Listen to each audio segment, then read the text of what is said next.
Welcome to Wisdom for the Present, where we take ancient truth and bring it into clear, modern understanding. This deep dive uses AI-generated narration based on human research and written material. So imagine being handed a blank check for, literally millions of dollars by a global dictator, and then you're tasked with walking 900 miles through bandit territory. Oh, and with absolutely no military escort, by the way. Right, exactly. No escort at all to save a civilization that basically immediately tries to destroy itself the very moment you arrive. That is the wild, true story we are jumping into today. Yeah, it is incredibly good to be here, especially for a discussion with, stakes this high. I was thinking, when we think about a crisis or like a rescue, our minds almost automatically go to that dramatic climax. It's the adrenaline spike, right? The hero swoops in, the explosion happens in the background. The music swells. Yeah. The hostages are freed, the music swells, and the screen just cuts to black. Roll credits.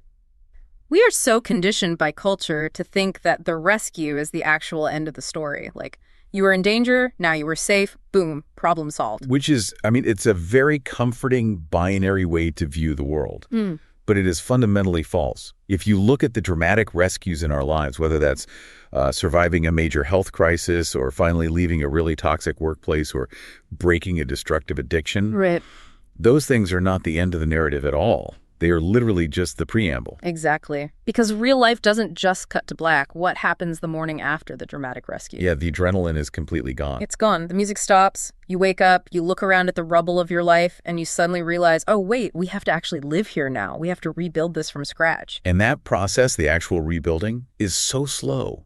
It is tedious. It is incredibly messy, and frankly, it is sometimes just really painful. It's the absolute definition of a difficult reality check, The enduring work is that day by day, brick by brick reconstruction of your environment, your community, your identity. Which brings us to the core mission for today's deep dive. Right, into the book of Ezra. Yes, specifically chapter 7 through 10. Yeah. And I want to set the expectations right out of the gate for you listening. We're not treating this like some dusty, irrelevant historical No, definitely not. We are looking at what is essentially an absolute masterclass in radical integrity. It reveals the really granular mechanics of true reform, and it pulls absolutely no punches about the heavy, sometimes heartbreaking burden of leadership. And if we connect this ancient text to the bigger picture for today, it holds this startlingly clear mirror up to our modern struggles. Whether you're trying to rebuild a fractured team at work that has entirely lost its vision, Sure. Or maybe you're trying to correct a bad habit that you've slipped back into after a long period of success, or you're just trying to figure out how to live authentically in a culture that constantly demands moral compromise. Yeah, the psychological and spiritual dynamics at play here are just universally applicable. So let's establish the playing field, because we are dropping into the middle of a much larger narrative, and we really need to understand the world these people are inhabiting. Right, the historical context. Yeah, what is the historical and human context here? So, to understand the sheer magnitude of what's happening, we need to look at this timeline of trauma and recovery. The Jewish people had been completely conquered. Their capital city, Jerusalem, was leveled, and the population was taken into captivity in Babylon for 70 years. 70 years? That's an entire lifetime. Exactly. And then decades later, under previous Persian king, a first wave of exiles was actually permitted to return. They went back to Jerusalem, and despite massive opposition, they miraculously managed to rebuild the physical structure of the temple. Which, that sounds like the ultimate victory, right? The building is back, the symbol of their nation is standing again. You would completely think so. But here is the critical, really devastating detail. As we pick up the story in chapter 7, it has been roughly 57 years since that physical temple was finished. Wow, 57 years. Yeah. We are now in the reign of the Persian king Artaxerxes. And over those almost 6 decades, the people who returned have proven a really harsh historical reality.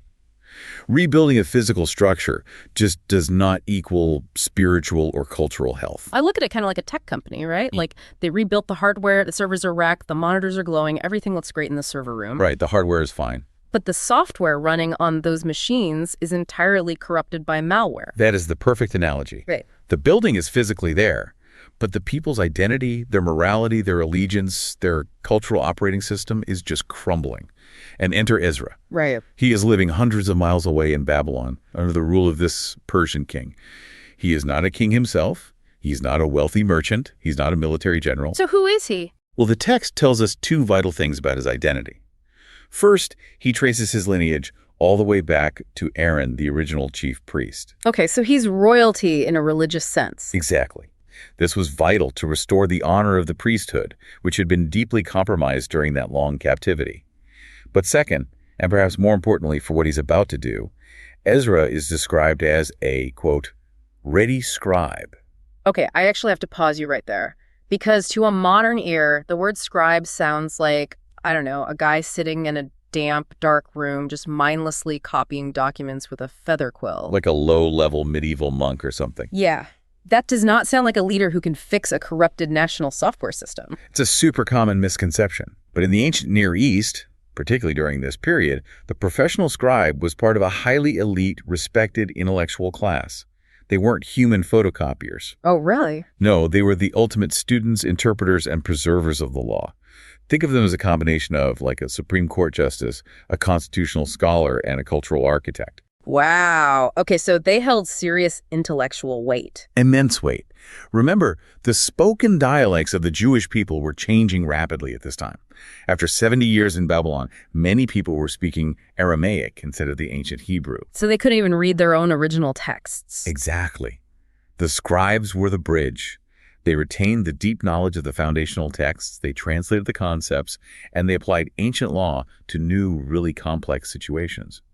In many ways, the glory of this intellectual office was actually starting to eclipse the ritual glories of the priesthood itself. So Ezra is this brilliant, highly educated scholar, deeply rooted in the ancient texts, and he has this burning, just agonizing desire to go to Jerusalem to debug the software of his people. Right.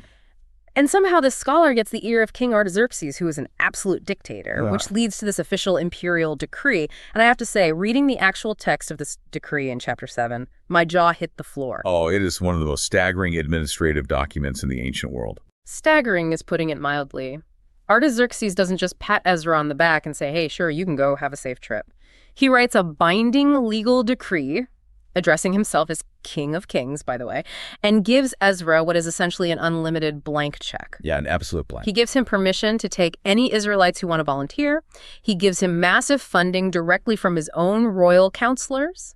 And then he goes a step further and orders the local treasurers in the region beyond the river Euphrates to give Ezra literally whatever he demands. And the specifics of those demands are mind-boggling when you actually convert them to modern metrics. The decree authorizes up to 100 talents of silver. Now, historians calculate a talent of silver at roughly 66 pounds. Wait. So we're talking about roughly 6,600 pounds of solid silver, plus 100 cores of wheat, which is hundreds of bushels, hundreds of gallons of wine and oil, and unlimited salt, which, in the ancient world was a highly valuable commodity used for preservation and currency. The wealth being transferred to Ezra is just astronomical. It really is. Right. And on top of all that hard capital, the king declares that all the temple workers, the priests, the singers, the gatekeepers, are entirely tax exempt. It's like the ultimate non-profit status granted by a foreign emperor. It's unheard of. And here's the question that just screams from the page for me. Why? Why in the world would a pagan Persian king who does not worship the God of Israel empty his own treasuries to fund this highly specific religious reconstruction project? It's a brilliant question. And the text actually gives us a very specific psychological insight into the king's motivation. We don't even have to guess. Really? What does he say? In the decree itself, Artaxerxes writes, "Whatever is commanded by the God of heaven, let it be done exactly for the house of the God of heaven. For why should there be wrath against the realm of the king and his sons?" Why should there be wrath? So this isn't some massive conversion story. It's an insurance policy driven by absolute terror. Precisely. We have to understand the ancient polytheistic political mindset. The Persian Empire was vast. It encompassed dozens of conquered nations, and in their minds, dozens of highly powerful, localized deities. So they believed all these gods were real and dangerous. Yes. The imperial policy of the Persians, unlike the Babylonians who just destroyed everything they touched, was essentially a massive cosmic hedging of bets. Their philosophy was basically, let's keep all the local gods happy, let's fund their temples, let them perform their rituals, so none of them curse my empire or send a plague on my sons. So they viewed the God of Israel as just one more powerful, localized deity who needed to be appeased. Exactly. Artaxerxes wasn't abandoning his own gods, but he was profoundly convinced of the sovereignty and the dangerous power of the God of heaven, whose habitation was in Jerusalem. He honored this God, even though his worshippers were just a conquered handful of poor men who were vassals to the empire. Okay, but this raises a massive ethical tension for me. Ezra is a purist, right? He's a strict scholar of the law. Very strict. Why doesn't he reject the money? Why doesn't he look at Artaxerxes and say, I can't take your dirty, pagan, polytheistic silver. This is God's work, and it needs to be funded by pure, righteous sources? Because he doesn't say that at all. He takes the blank check, and he immediately blesses God, saying that God put this generosity into the king's heart. Isn't that logically inconsistent? It would be inconsistent if Ezra's theology was small. But this reveals a massive piece of core wisdom from the text. Ezra's worldview is so expansive that he actually believes God is sovereign over secular, non-believing dictators. Oh, wow. Yeah, God often uses secular, unexpected, and even entirely pragmatic or self-interested channels to fund, support, and advance what is good. So Ezra recognizes the king is acting out of pure political self-interest, but he sees a higher hand operating through that secular machinery. Exactly. The historical insight here is that every resource on earth is ultimately neutral until it is directed. If we translate this to modern life, we often trap ourselves in this ideological purity spiral. We think that the resources or the breakthrough or the permission we need for a meaningful project must come from a pure source. Right. If you're running a nonprofit or building a socially conscious startup, you want the angel investor who shares your exact philosophical worldview, your politics, and your dietary restrictions. Yes. We demand complete alignment on everything. But Ezra's pragmatism teaches us that favor and resources can come from the most unlikely misaligned places. If your cause is just, and the conditions don't force you to compromise your actual mission, don't be so rigid that you refuse the blank check just because the person writing it has a different motivation than you do. That makes so much sense. The king wanted an insurance policy against wrath. Ezra wanted to rebuild his culture. The silver spent exactly the same. That is such a liberating perspective on resource management. But, before we get to the actual journey back to Jerusalem, there is one sentence about Ezra himself in chapter 7 that completely stopped me in my tracks. It's really the key to understanding why he was the right man for this impossible heavy lift. Which verse are you looking at? It's verse 10. It says, "For Ezra had prepared his heart to seek the law of the Lord and to do it, and to teach in Israel statutes and judgments. Seek, do, teach." Ah, yes. The seek, do, teach pipeline. It is the absolute unbreakable core of Ezra's character and, honestly, the foundation of his authority. I really want to push back on this sequence, though, or at least play devil's advocate for the modern listener. Because in our world today, especially with the technology we have, that middle step, the doing, feels like a massive, unnecessary bottleneck. How so? Well, isn't it faster, more scalable, and frankly more efficient to just learn something, to seek it and immediately teach it? Like, I read a fascinating research paper, I synthesize the data, I immediately post a thread on social media, and boom, I'm a thought leader. Right. I listen to a deep dive on leadership. I walk into the office the next morning, and I immediately give advice to my team. Why is doing the mandatory, non-negotiable middle step for Ezra? What you've just perfectly described is the exact danger and, frankly, the tragedy of the modern influencer era. We have built an entire attention economy that heavily rewards broadcasting knowledge before we have ever actually embodied it. Wow. Yes. And the result is that we have a massive societal crisis of authority. We have millions of people teaching concepts they have never actually practiced in the dark. They have completely skipped the crucible of experience. They have the vocabulary, but not the mileage. That's a great way to put it. They have the vocabulary, but not the mileage. Ezra first learned, and then he taught. But critically, he first did, and then he taught. He practiced the commandments himself, privately and rigorously, before he ever stood on a platform to direct others. His lived example was the only thing that confirmed his doctrine. So his true authority didn't just come from that staggering letter King Artaxerxes wrote for him. No, not at all. You can hand someone a fancy title, an imperial decree, a massive budget, or, a verified blue check mark on a social profile. But if they haven't done the work in their own private life, the people they're trying to lead will sniff out the hypocrisy immediately. They always do. They always do. Ezra's true authority in Jerusalem especially when he has to make incredibly unpopular, agonizing decisions later in the story, comes entirely from the fact that he was a man of lived integrity. You simply cannot sustainably teach what you do not practice. The heavy, unglamorous friction of doing is the only thing that transforms abstract information into actual wisdom. That is incredibly convicting, and I think it demands a practical reflection for you listening right now. Just look honestly at your own life, your career trajectory, your family dynamics. Are you trying to teach, manage, or give advice in an area where you have entirely skipped the doing phase? That's a tough question to ask yourself. It is. Like, are you a manager constantly telling your team to optimize their time and communicate better while your own calendar is a chaotic mess and you take 3 days to answer an email?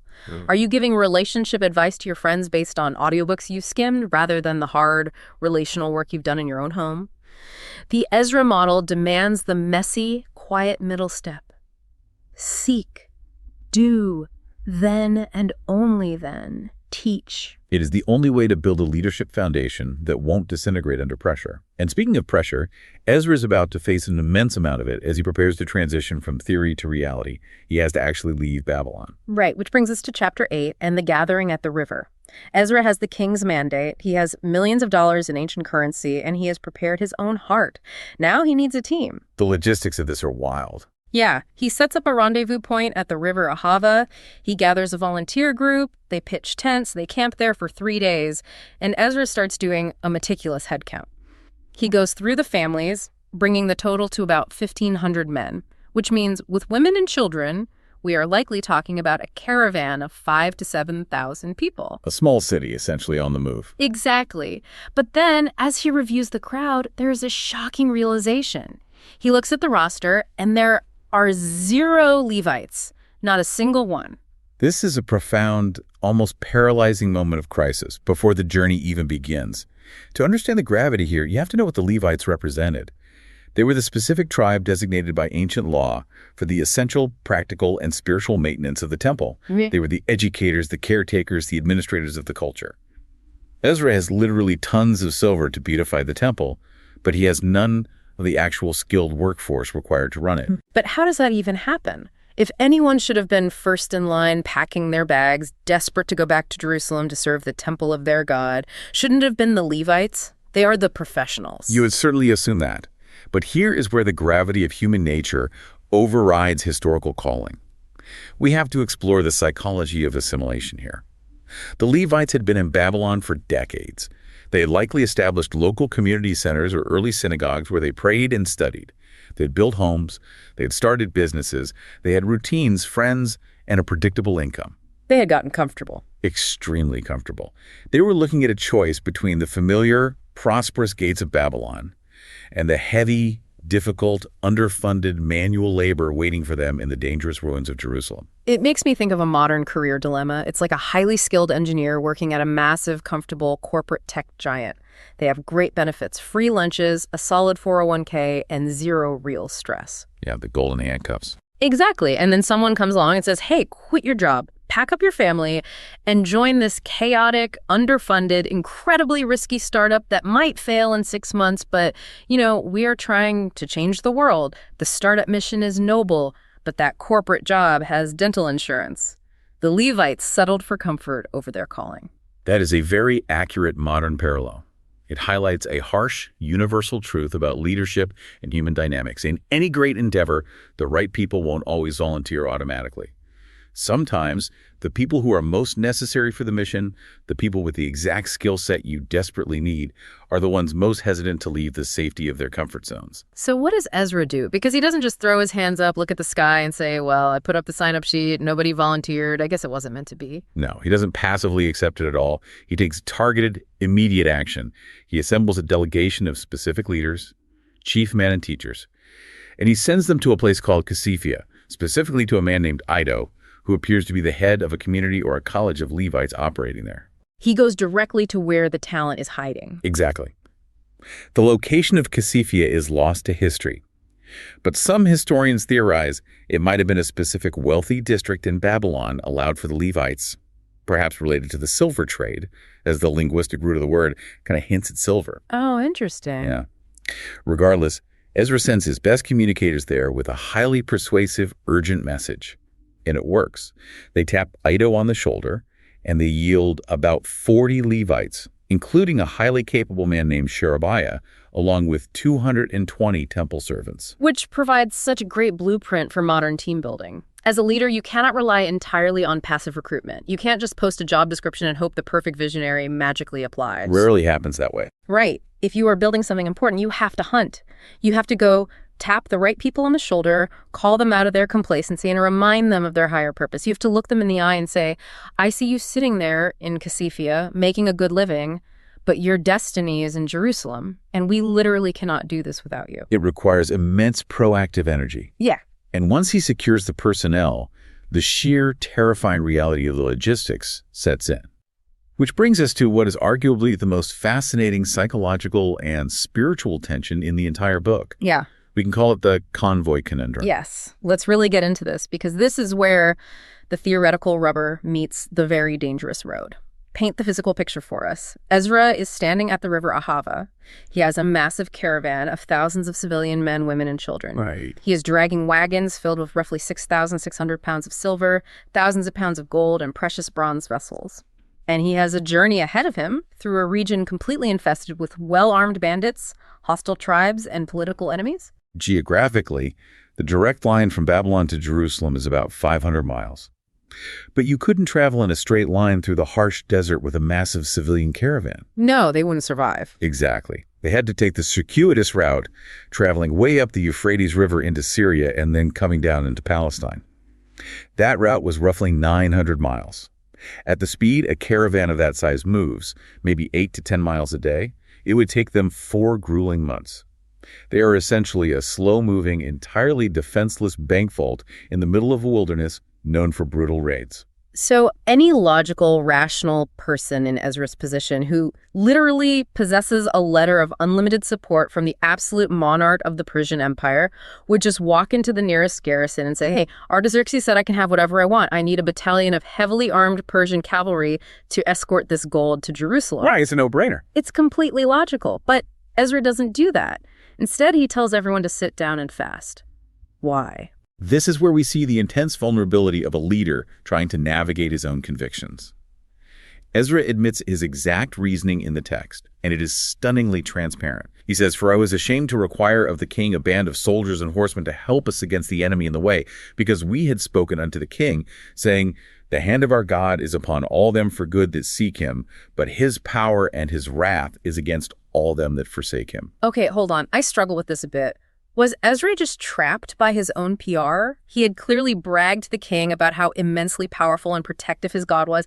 Did he suddenly realize, oh man, if I ask for an armed escort now, the king is going to think my God is weak, or worse, that I don't actually believe the theology I've been preaching? A huge dilemma. Was he really risking the lives of thousands of women and children just to save face? It is the ultimate tension between faith and pragmatism, and it's a tension that every human being who holds deep convictions must face at some point.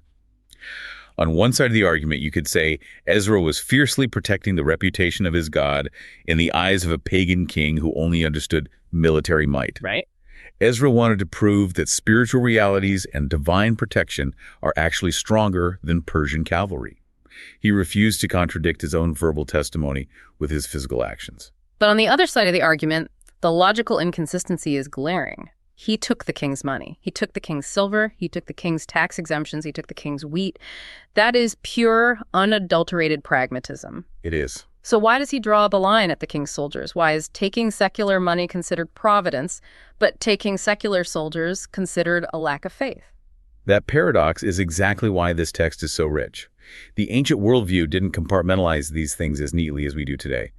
For Ezra, accepting the resources to rebuild the temple was a fulfillment of prophecy. It was God moving the heart of the king to restore the physical worship. Yeah, I see. Yeah, but relying on the king's swords for protection crossed a subtle internal line for him. It felt like substituting the shield of the Persian Empire for the shield of God. Was it logically inconsistent? Perhaps, but it was profoundly authentic to his conscience. He believed that when the honor and reputation of God were directly on the line in the eyes of a skeptic, he had to expose himself to danger rather than dilute his testimony. So instead of asking for armor, he chooses fasting. He chooses collective vulnerability. They pray, they fast, and they ask God for what the text calls a straight way. And the text records that God was entreated of them. They made the 4-month journey safely, entirely unmolested by the bandits that plagued that route. It's a remarkable, terrifying gamble of faith. But what I find absolutely fascinating about Ezra is that his intense faith in God's invisible protection does not make him sloppy with human administration. Oh, this is my favorite part of the chapter. Because you see a lot of modern leaders who use faith or trusting the process as a really convenient excuse for administrative negligence. They say, oh, we don't need spreadsheets, man. We have a vision. Right. Just wing it. Yeah. But Ezra does not do that. Not at all. Faith in the macro does not excuse incompetence in the micro. Which brings us to the weighing of the gold. Ezra doesn't just toss millions of dollars of treasure into the back of a covered wagon, throw a tarp over it, and say, God will protect it. No, he enacts a system of extreme, irrefutable accountability. He separates 12 of the chief priests, and he meticulously, painstakingly weighs out every single ounce of silver, gold, and bronze into their hands before they leave. And the exactness of the ledger is vital.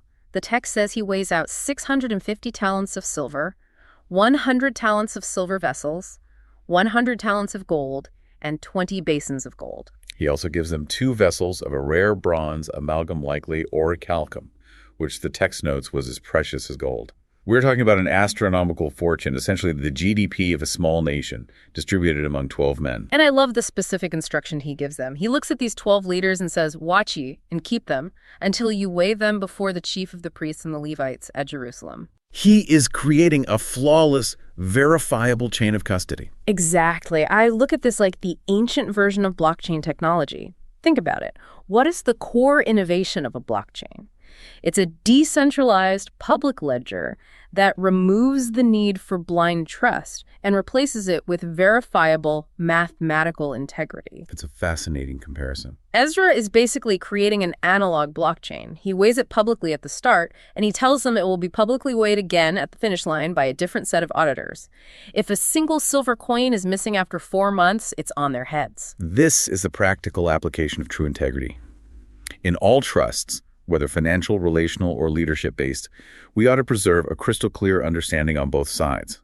By weighing the gold, Ezra ensures that his delegates can objectively prove they were faithful when they arrive. Right. It protects the treasure from theft, certainly, but more importantly, it protects the reputation of the men carrying it from false accusations. So the practical takeaway here is what we can call the practice of weighing the gold. When you are entrusted with something highly valuable, whether that is a massive new project at work, a company budget, a sensitive leadership role, or even rebuilding trust in a fractured marriage build in extreme, uncomfortable transparency. Don't operate in the shadows. Exactly. Say to your stakeholders, here is exactly what I am taking on, here are the metrics, and here is how you can measure my success or failure at the end. True integrity doesn't resent being audited. True integrity welcomes the audit because the audit is the mechanism that proves the faithfulness. Beautifully summarized. You pair radical faith for the journey with rigorous administration of the resources. So the convoy sets off. 4 grueling months on the road, up the Euphrates and down into Palestine. And against all odds, they arrive in Jerusalem safely. A total miracle. Yeah, the text says the hand of their God was upon them, delivering them from the enemies and the ambushes along the way. They arrive, they rest for 3 days. On the 4th day, the blockchain is verified. The gold and silver are weighed out in the house of God before Meremoth the priest.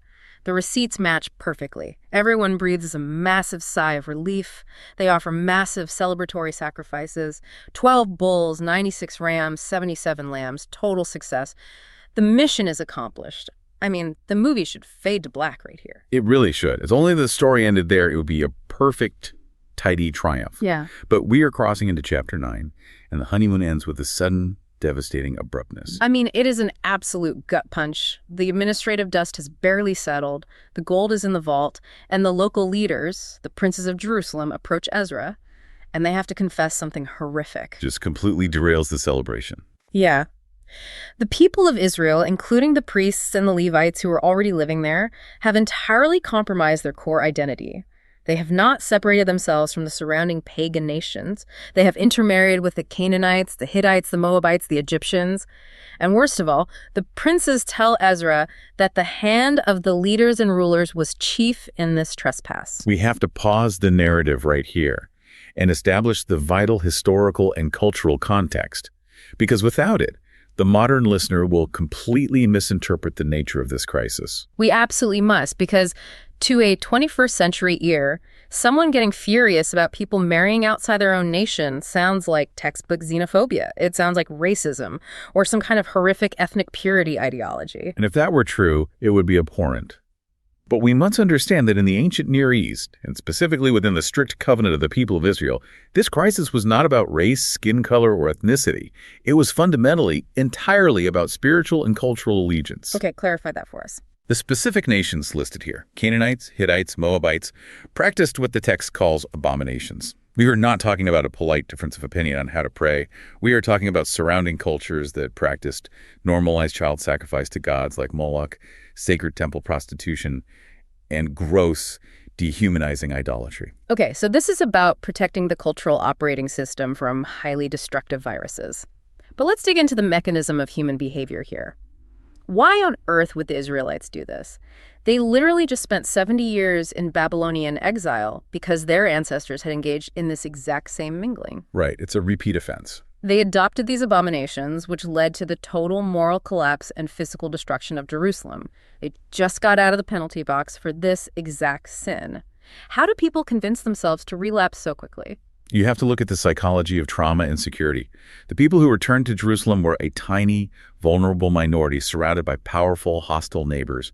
They had no real army. They had no secure walls yet. How do you survive in the ancient world when you are weak? You make alliances. Exactly. You make political and economic alliances. Mm-hmm. And how do you solidify an alliance in the ancient world? Through marriage. So marrying a Canaanite wasn't just a romance. It was a trade agreement. It was border security. It was land rights. Precisely. It was a highly calculated carnal policy. They likely justified it to themselves by saying, well, we need to strengthen ourselves politically to survive. We'll marry their daughters, we'll secure the trade routes, and we'll just try to keep our own private religion at home. Right. But the inevitable reality of assimilation is that you cannot merge your life with a culture of child sacrifice and idolatry without those practices bleeding into your own home. It was a practical disbelief in God's ability to protect them, disguised as practical economics. Which makes Ezra's reaction so incredibly visceral. Let's look at the anatomy of astonishment. How does a leader react when he realizes his people have completely compromised the mission? Because Ezra doesn't do what a modern politician would do. No press conference. No, he doesn't call a crisis PR meeting. He doesn't start shouting and pointing fingers at the princes. He doesn't send out an angry manifesto. His reaction is almost violent in its silent grief. The text says, when I heard this thing, I rent my garment and my mantle and plucked off the hair of my head and of my beard and sat down astonished. Utterly astonished, paralyzed. He rips his clothes, he literally pulls out his own hair and beard, and he collapses on the ground in absolute speechless shock. He sits there in total silence until the evening sacrifice. Think about the psychological weight of that silence. I was trying to conceptualize this level of sheer, unadulterated shock. It's hard to imagine. It's like, imagine you have a family member who has struggled with a brutal, deadly substance addiction. They lost their job, their spouse, their home. They hit absolute rock bottom. Finally, they go to a grueling rehab program for a year. You support them, you pay their debts, you build a transition plan for them. The day they graduate, they walk out the front doors of the clinic, look you dead in the eye, and immediately pull out the very substance that nearly killed them and consume it right in front of you. That captures the dynamic perfectly. The sheer irrational gravity of human self-destruction leaves you entirely speechless. Ezra is looking at a people who survived 70 years of exile, who were given a miraculous second chance, who were literally funded by the emperor of the known world, and the very first thing they do is sprint back toward the exact behavior that caused the apocalypse in the first place. You stand amazed to see people work so hard to ruin themselves. And his silent visual grief acts like a massive psychological magnet. The text says that everyone who trembled at the words of the God of Israel started assembling around him in the square. His authentic mourning bypassed their justifications and woke up the dormant conscience of the community. And it drew them in. Yeah. And then finally, at the evening sacrifice, the silence breaks. Ezra falls on his knees, spreads out his hands, and prays. And the language of this prayer is a masterpiece of what we can call corporate grief. The language is profound. When you read through that prayer, what stands out to you most about how he frames the confession? It's his use of pronouns. It is genuinely jarring to a modern ear. Because remember, Ezra is completely innocent of this specific sin. He just got to town. He wasn't the one marrying the idolaters for trade routes. But he doesn't point at the crowd and pray, God, look at what they did. Look at these fools. Punish them, but remember that I'm the good guy who kept the law. He does separate himself. No. He says, Oh my God, I am ashamed and blush to lift up my face to thee, my God, for our iniquities are increased over our head, and our trespasses grown up unto the heavens. He constantly uses the word we. He takes total corporate responsibility. This is a massive, uncomfortable challenge to our highly individualistic Western mindset. We are culturally conditioned to distance ourselves from the failures of the groups we belong to. Always. The moment an organization fails, we point fingers. We say, oh, that was the executive team's fault, or that was that other political faction, or that was my crazy relatives. I have nothing to do with them. We curate our personal brand to avoid collateral damage. But Ezra refuses to detach.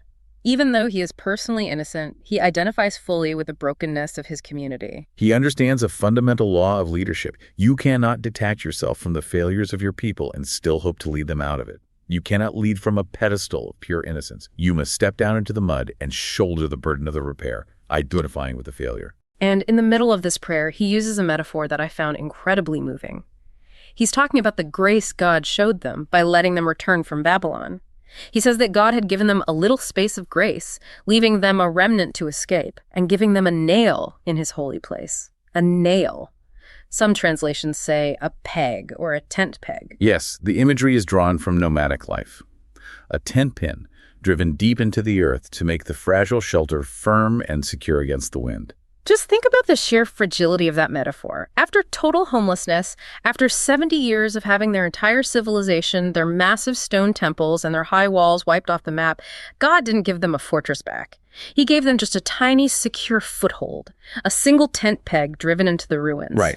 And Ezra is essentially saying, God gave us this one little peg of security, this tiny, fragile reviving in our bondage, and we are already trying to rip it out of the ground with our own arrogance. He is highlighting the immense ingratitude of their compromise. He openly acknowledges that God has punished them far less than their historical iniquities deserve. And then he asks the terrifying, logical, rhetorical question. Should we again break thy commandments and join in affinity with the people of these abominations? Wouldst not thou be angry with us till thou hadst consumed us, so that there should be no remnant nor escaping? Wow. He doesn't offer a defense. He leaves the matter entirely in the hands of a righteous God, acknowledging that the people have zero excuses left. Which brings us to a deeply challenging practical question for today. When a group you belong to, your family, your company, your community, your nation, makes a grievous moral or ethical error, how do you react? Do you immediately hire PR, spin the narrative, and distance yourself to preserve your ego? Or do you step into the mess, drop to your knees, figuratively or literally, use the word we, and begin the agonizing work of shouldering the burden of repair? That is the exact dividing line between a manager trying to survive and a true leader trying to reform. And Ezra's intense corporate grief sets the stage for what comes next, which is undoubtedly the most difficult, controversial, and painful part of this entire historical narrative.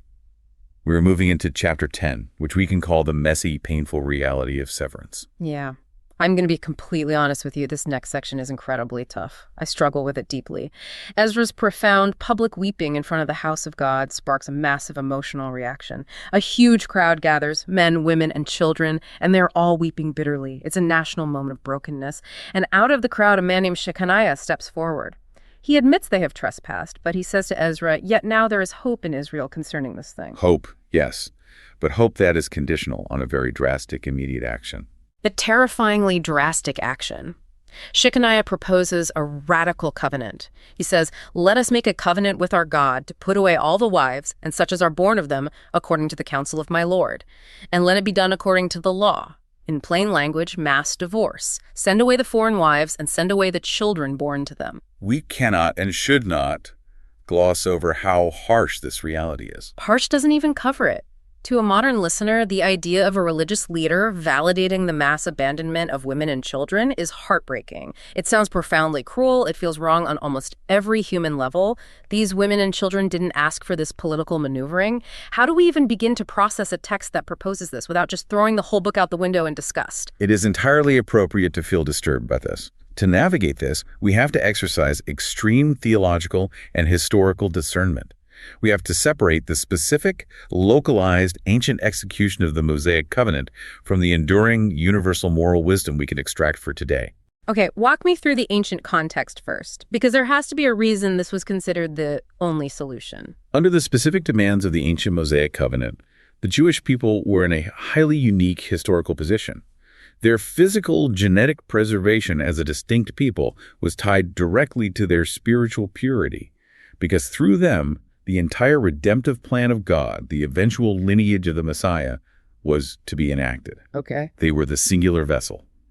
To protect that holy seed from immediate relapse into idolatrous assimilation, which again had already proven it could destroy their entire civilization, was a matter of literal, urgent, national survival. So it was essentially a massive triage situation. Yes, it was an amputation to save the life of the host body. The cultural cancer of these specific surrounding nations was so aggressive that the leaders believed the nation of Israel would cease to exist within a generation if these alliances were allowed to take root. Okay, I understand the ancient survival mechanics of it, but I still cannot accept that this is a template for how human beings should treat each other or how marriages should be handled today. And you shouldn't accept it as a modern template. Oh, good. The Bible itself does not treat this as a universal, enduring command for all time. We must clearly distinguish this ancient execution from the enduring wisdom of the New Testament. Later biblical texts radically modify how this specific relational dynamic should be handled. Really? Like where? For instance, the Apostle Paul, writing in 1 Corinthians 7, explicitly commands believers not to divorce a spouse who doesn't share their faith, if that spouse is willing to stay. The arrival of grace changes the mechanics of separation. The ancient action of Ezra 10 was a severe, localized necessity for the preservation of the covenant at that specific moment in history. We are not blindly endorsing mass divorce. Thank you for clarifying that, because without that distinction, the text is just a trauma manual. But if we aren't meant to copy the action of the mass divorce, what is the core principle we are supposed to extract? Because there has to be a deeper truth here about the nature of reform. The underlying enduring wisdom is this.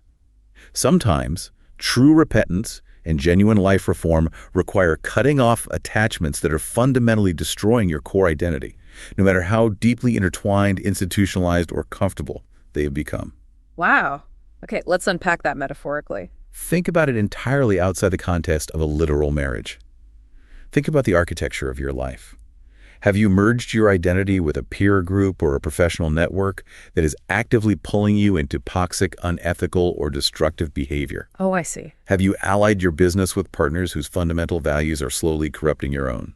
Have you allowed a habit, a substance, or a political ideology to become so intimately intertwined with your daily routine that it feels as close to you as a spouse? And it is agonizing to cut those things off because they aren't just external theoretical problems anymore. They live in your house. They sleep in your bed, metaphorically speaking. Yeah. You've given birth to projects, to lifestyles, to financial dependencies, the children of these bad alliances that you are now deeply attached to. Severing those ties feels like tearing your own life apart. Precisely. And what Ezra 10 is demonstrating in the most visceral, unforgettable way possible is that you cannot gently negotiate with the cancer. Great. You cannot say to a destructive habit or a toxic alliance, well, I'll just keep this around because it's comfortable, but I'll try to be a better person on the weekends. True reform is agonizing. It requires actual severance. It requires doing the heartbreaking work of untangling your life from the decisions that are actively destroying you. And the execution of this reform in the text is just as fascinating and instructive as the proposal itself. Because despite the massive emotional intensity of the moment, I mean, everyone is crying, the crowd is hyped up, Shechaniah is shouting, "Arise, be of good courage, and do it." Ezra does not let this turn into a rash, violent mob action. No, he doesn't. He controls the pacing. Yeah. And the physical setting is so vividly described, it really adds to the gravity. It's the 20th day of the 9th month.